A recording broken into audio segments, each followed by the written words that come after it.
Hi guys, welcome to ARCHAIC Lighting. This is Ashley.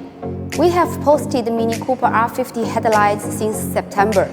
I have a few questions about the difference between the chrome and the black version. Today I'm going to show you all the details.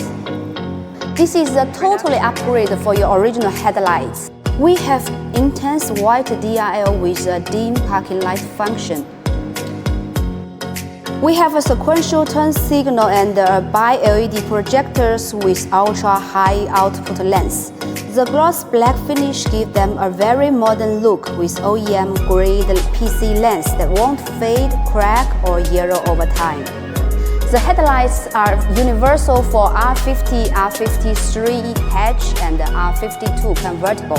All the harness and spare parts are included in the box, so it is a totally plug-and-play system.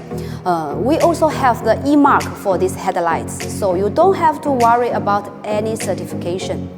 We have two types of this headlight. One is chrome and another is black.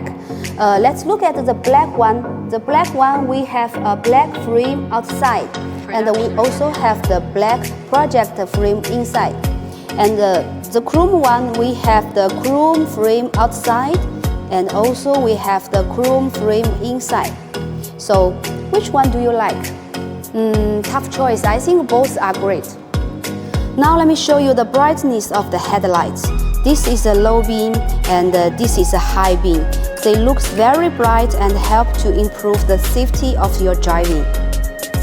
Some customers don't like the sequential turn signal and the startup animation, so you can control by the switch. Okay, let's open the cover in the housing, this cover in the housing, and you will find this purple harness with the switch. Use this switch, you can close the sequential or startup animation.